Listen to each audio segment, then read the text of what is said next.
서울 중랑구갑의 국회의원 서영교입니다. 국민의힘은 부끄럽지 않습니까? 국민의힘은 부끄럽지 않습니까? 그렇게 김건희 여사를 변명하고도 부끄럽지 않습니까? 그렇게 윤석열 대통령에 아부하면서 부끄럽지 않습니까?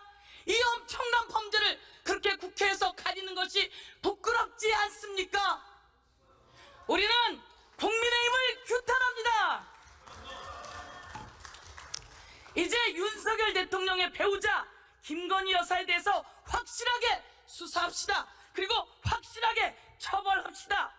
이번에 특검법을 저희가 발의했으니 이거 모두 다 찬성으로 통과시켜 주십시오. 그래서 확실하게 소환해 봅시다. 그리고 수사도 해봅시다. 그리고 국민이 답답하지 않게 처벌해 봅시다.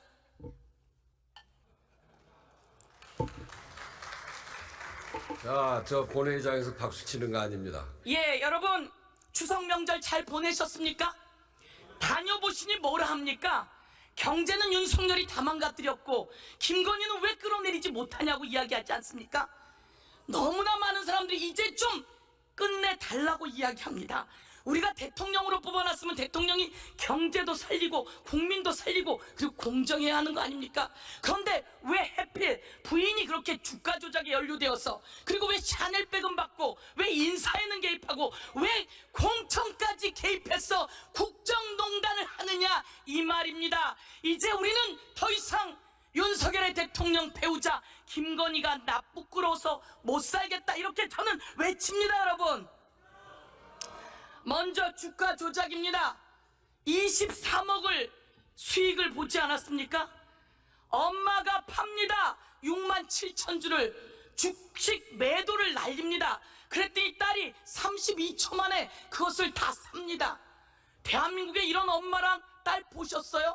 어떻게 엄마랑 딸이 똑같이 주가 시장, 자본시장 교란죄에 그렇게 들어가서 자그마치 23억이나 수익을 받습니다. 그런데 수사가 제대로 안 돼요. 왜? 남편이 검찰총장이라서. 왜? 남편이 검사라서. 이런 검사 잘라야 되는 거 아닙니까? 이런 검찰총장 있어서는 안 되는 거 아닙니까? 그런데 검찰이 수사를 제대로 못해요. 그래도 검찰이 밝혀냈어요. 23억이나 수익을 봤다고. 이번 항소심에 혹시나 김건희 여사 쪽에서는 무죄 날까 기도를 했던 모양입니다. 그런데 무죄는커녕 모두 유죄 났습니다. 전주까지 징역 얼마? 6개월, 집행유예 1년. 그 전주는 자그마치 손해를 1억이나 본 사람입니다. 그런데 그 전주와 달리 김건희 여사는 녹취가 들어있고 계좌가 들어있고 그리고 수억을 23억이나 받고 통정 매매했고, 그러면 징역 1년이 아니라 훨씬 더 많은 처벌을 받아야 되는데 여러분 맞습니까? 그래서 우리는 뭐가 필요합니까? 특별검사가 필요합니다. 제가 요구합니다. 검사도 더 수사하세요. 공수처도 더 수사하세요. 그리고 특별검사로 확실하게 수사해서 확실하게 처벌해야 공정한 대한민국 아니겠습니까 여러분? 이제 디올백으로 한번 가볼까요? 주민들이 이야기합니다. 추잡스러워. 대통령이 돈도 많은 것 같은데, 부인도 부자인 것 같은데 그런 것을 왜 받아가지고. 그런데 더 과간인 건 국민권익위 아닙니까? 그거 숨겨주려고 국민권익위가 모든 것을 망신권익위로 바뀌었습니다. 김건희 권익위로 바뀌었습니다. 대한민국 국가기관을 이렇게 소나기에 쥐고 흔들면 이거 국정농단 맞습니까 여러분? 이번에는 공천에 개입했다고 합니다. 김건희 여사가 주고받은 전화가 나왔답니다. 녹취가 나왔답니다. 대한민국에 이런 영분이 있어서는 됩니까 안 됩니까?